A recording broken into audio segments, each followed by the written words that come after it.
Ayan po mga kabida, isang magandang oras sa lahat at welcome po sa aking channel. Eto po, magbigay lang po tayo ng reaction po mga kabida, no?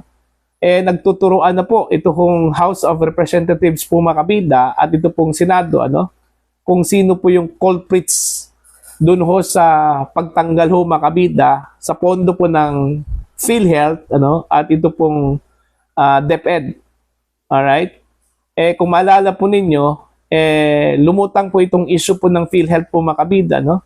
Dahil ho doon sa interpellation po ni Senator Ping Lacson kay Senator J.B. Ejercito, ano, mga kabida, kung saan po sinabi po ng senador, ito kong si Senator Ping kay Senator J.B. Ejercito kung bakit pinayagan daw ng Senado, ano, na tanggalin ito pong pondo po ng PhilHealth kayong ito po ay nanggaling po daw sa syntax law, ano, mga kabida.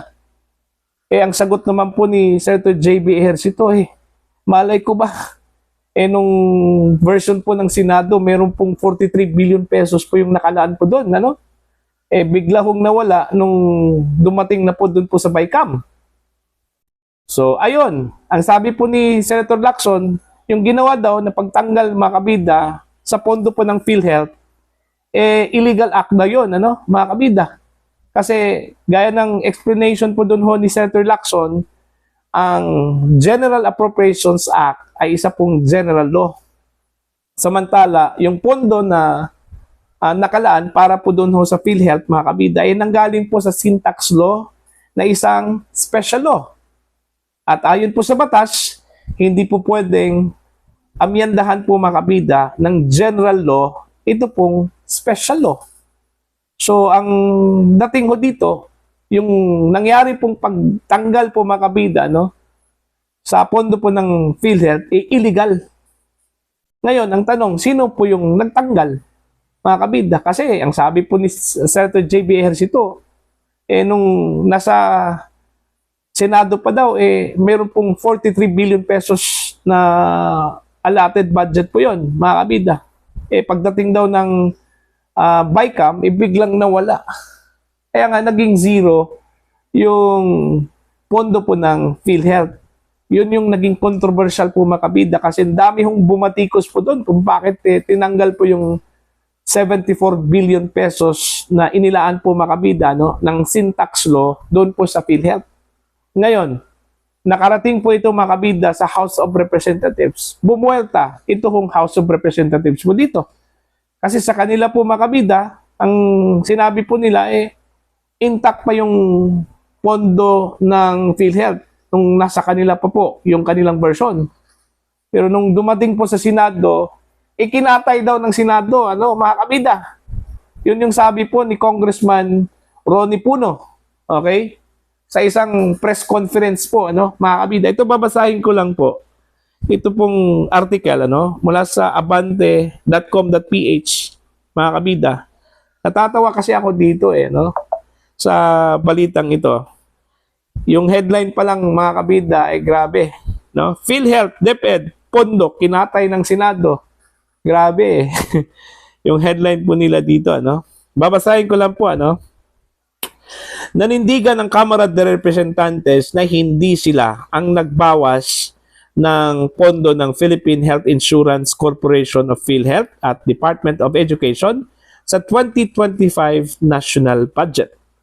Ayon kay House Deputy Speaker at Antipolo City Representative Ronnie Puno, sa version ng Kamara ng 2025 GAB, hindi nagalaw ang PhilHealth at DepEd pero nabawasan ay ang pondo ng Public Works. Ito yung sinabi po ni Congressman Puno po mga kabida, no? Yan ang pinadala sa Senado ngayon. Ang final na lumabas, natanggal yung PhilHealth Trust Fund, nabawasan yung DepEd at nadagdagan ang Public Works budget. Ngayon, gusto naming malaman, babala ni Puno, sinong nagpalit nun? Paano nangyari yun?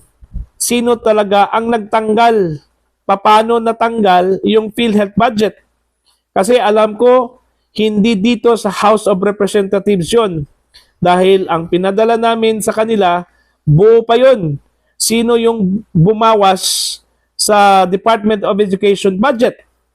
Kasi pag alis dito sa House, noon, kompleto pa yun. Mataas yun. Dagdag pa ni Puno. Sinabi ni Puno na nais ng National Unity Party na tulungan si Pangulong Ferdinand Bongbong Marcos Jr.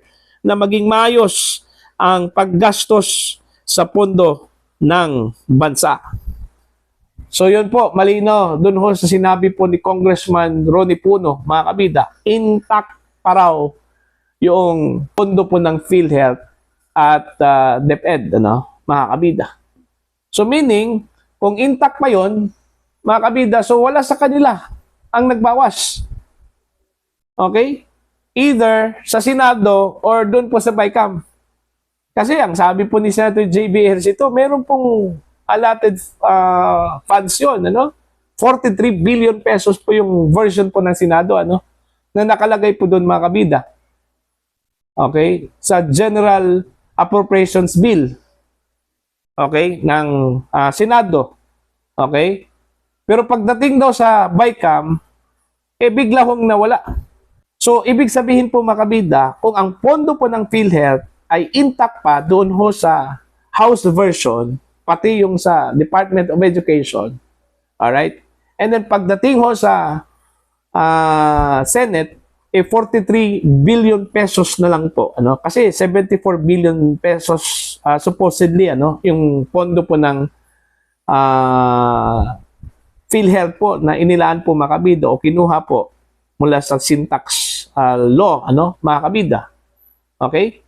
Now, sa version po ng Senate, 43 billion na lang po yun.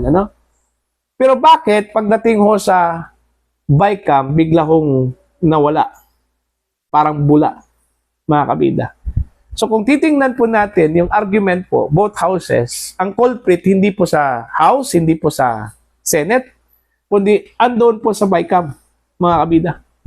So sila po yung nagbawas. Kasi pagdating ho ng BICAM, kasi dalawa na po yun representatives mula sa House of Representatives at representatives po, mga kabida, mula sa Senate.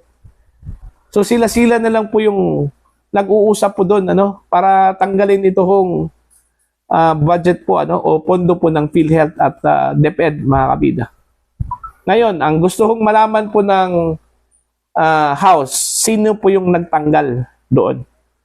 Most likely, kung sino yung nag-propose, natanggalin yan, mga kabida, Okay? Mas maigi siguro tanungin po ni Congressman Puno yung kanyang kasamahan po na naging delegado po doon ho sa BICAM.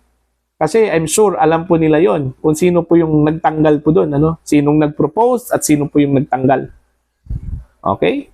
May alam yon yung mga kasamahan po niya doon po sa House of Representatives na naging delegate po, sa Bicameral Conference Committee po, mga kabida, po. Hindi po ang Senado kasi hindi naman po sasagot ang Senado sa kanila doon na lang po sa malapit po yung kanilang mga kasamahan po. O sino pa yung mga kabilang po sa sa 19th Congress na naging representatives po, mga kabida, sa BICAM noong 19th Congress po, na nag-deliberate po dito sa 2025 national budget. Yun yung lalapitan po ni Congressman Puno. At tanungin, sino yung narinig mo na nagtanggal? Una, nag-propose, tapos nagtanggal. Kasi wala pong umamin Kasi ang House, hindi po sila umamin po dito. Kasi ang kanilang version, intact daw yung pondo And then dito po sa Senate, ganun din. Meron pong 43 billion pesos according to Senator J.B. Ejercito. Bakit pagdating ho ng BICAM, bigla hong nawala, parang bula, mga kabida? So, ang dapat gawin dito, imbestigahan po kung sino po yung nag-propose at sino po yung nagtanggal. Doon po sa BICAM. Malinaw po doon Nasa BICAM po nangyari ito, mga kabida. Kasi walang umamin po sa dalawang houses So most likely, sa BICAM. Ngayon, ang tanong kasi dyan, sino po doon ho sa representatives po sa BICAM? Una, ang nag-suggest, nag-propose na tanggalin. Pangalawa, sino po yung nagtanggal? Sinong nag-approve? Ayun. Yun po yung malaking tanong po, mga kabida. Kasi hanggang ngayon parang binangungot pa rin, ito hong mga mababatas po natin kung paano ho nangyari ho na natanggal yung pondo po ng PhilHealth. Na supposedly mga kabida, malaking bagay po yun, ano? Para ho dun sa pwede hong may tulong po ng pondo na yun sa mga miyembro po ng PhilHealth po mga kabida. Alright? Kasi kung malala po ninyo, mga kabida, kung bakit po meron pong subsidy ito pong PhilHealth, alright? Ito kasi yung, kumbaga, bunga po dun ho sa pagpasa po ng syntax law. Ano po itong syntax law? Ito po yung batas po mga kabida na nagbubuwis dun ho sa mga inumin, sigarilyo, yung bisyo. Alright? So doon po kinuha po itong pondo na yon. Ano? Every year, according to that law, meron pong subsidy ito pong PhilHealth. Kaso lang po, ang nangyari po mga kabida, no? Itong taong ito, supposedly yung budget for PhilHealth para sa 2025 national budget, tinanggal po. Bakit?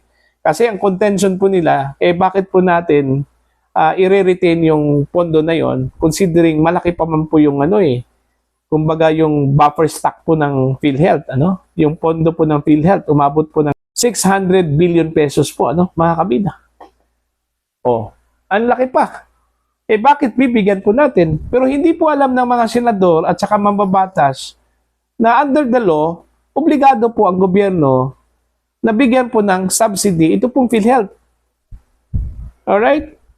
So doon pa lang, nilabag na po nila yung syntax law, mga kabida. Kaya nga, ang sabi po ni Senator Lacson, yung ginawa daw pagtanggal sa pondo po ng PhilHealth po, mga kabida, ay illegal po yun. Ano? It was an illegal act, ano?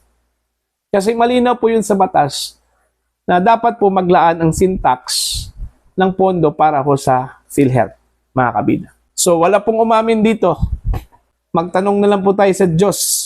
Kasi siya lang po yung may alam po dito, mga kabida, kung sino yung nagsinungaling sa kanila, ano?